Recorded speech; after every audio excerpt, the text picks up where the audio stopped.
ইন্নাল হামদুলিল্লাহ ওয়াসসালাতু ওয়াসসালামু আলা মান লা নাবিয়্যা বা'দা আম্মা বা'দ। প্রিয় শ্রোতা মণ্ডলী, সকলকে জানাই সালাম, আসসালামু আলাইকুম ওয়া রাহমাতুল্লাহি ওয়া বারাকাতুহু। আজ আমি আলোচনা করব কোরবানির পশু জবাই করার সঠিক নিয়ম কি। এ বিষয়ে সর্বপ্রথম আমাদের জানতে হবে যে নবী করিম সাল্লাল্লাহু আলাইহি ওয়াসাল্লাম তার কোরবানির পশু নিজ হাতে জবাই করেছেন। এ হাদিসের আলোকে উলামায়ে কিরাম বলেছেন নিজের কোরবানির পশু নিজ হাতে জবাই করা উত্তম। জবাই করার জন্য যেসব নিয়ম কানুন রয়েছে সেগুলো অত্যন্ত সহজ ও সরল, সেগুলোকে জেনে নিজের পশু নিজ হাতে জবাই করা যেতে পারে। কেননা সুন্নত পদ্ধতি জেনে সেই মতো আমল করা এটি একটি ফজিলতপূর্ণ আমল ও কাজ। সেজন্য আমাদের সকলকে জবাহের সঠিক নিয়ম জেনে নিজ পশু নিজ হাতে জবাই করা দরকার। জবাই করার মধ্যে যেসব পদ্ধতি রয়েছে তার মধ্যে প্রথমত রয়েছে, যদি কারোর এই দোয়াটি মুখস্থ থাকে পড়ে নেওয়া, ইন্নী ওয়াজ্জাহতু ওয়াজহিয়া লিল্লাযী ফাতারাস সামাওয়াতি ওয়াল আরদা হানিফাও ওয়া মা আনা মিনাল মুশরিকিন, ইন্না সলাতি ওয়া নুসুকি ওয়া মাহইয়ায়া ওয়া মামাতি লিল্লাহি রাব্বিল আলামিন লা শারীকা লাহু ওয়া বিযালিকা ওয়া উমিরতু ওয়া আনা আউয়ালুল মুসলিমিন আল্লাহুম্মা মিনকা ওয়া লাকা। এই দোয়াটি পড়ে তারপরে বিসমিল্লাহি আল্লাহু আকবার পড়ে পশুর গলায় ছুরি চালানো। আর যদি কারোর এই দোয়াটি মুখস্থ না থাকে তাহলে বিসমিল্লাহি আল্লাহু আকবার বলেই ছুরি চালিয়ে দেবে। কেননা আল্লাহর নাম ছাড়া যদি পশু জবাই করা হয় সেই পশুটি হালাল হয় না, তাকে খাওয়া বৈধ হবে না। সেজন্যই আল্লাহর নাম নিয়েই পশু জবাই করতে হবে। কিন্তু কোনো মুসলমান যদি জবাই করার সময় আল্লাহর নাম নিতে ভুলে যায় তাহলে সেই পশু হালাল হবে। কেননা প্রতিটি মুসলমানের অন্তরে আল্লাহর নাম রয়েছে। কিন্তু ইচ্ছাকৃত কোনো মুসলমান যদি আল্লাহর নাম ছেড়ে দেয় তাহলে সেই পশুটি হালাল হবে না, সেটা খাওয়া বৈধ হবে না। দ্বিতীয় নম্বর হলো, পশু জবাই করার পূর্বে ছুরিটিকে ভালোভাবে শান ও ধার দিয়ে নেওয়া। কেননা ছুরিতে যদি ধার ও শান না থাকে তাহলে জবাই করার সময় পশুর ওপর অনেক চাপ পড়বে, তার কষ্টটা আরো বেড়ে যাবে।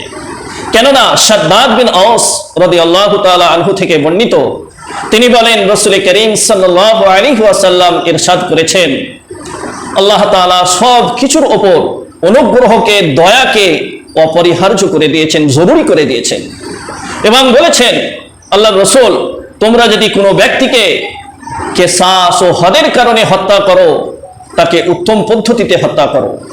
কোনো পশুকে যদি জবাই করো উত্তম পদ্ধতিতে জবাই করো। আর জবাহের পূর্বে ছুরিতে ভালোভাবে শান ও ধার দিয়ে নাও, কেননা যাতে করে পশুর ওপর মৃত্যুর চাইতে আরো অন্য কষ্ট চেপে না যায়। সেজন্য আমাদেরকে লক্ষ্য রাখতে হবে জবাহের পূর্বে ছুরিটিকে ভালোভাবে শান ও ধার দিয়ে নেওয়া। তৃতীয় নম্বর পদ্ধতি হলো পশুর চারটে নালীকে কেটে দেওয়া।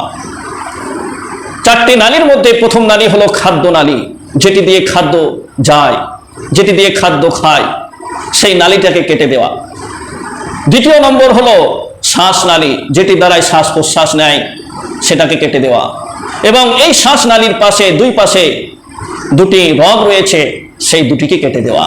এই চারটি নালী কেটে দিলে ওই পশুর সমস্ত বদ, খুন, রক্ত বেরিয়ে যায় এবং পশুটি হালাল হয়ে যায়।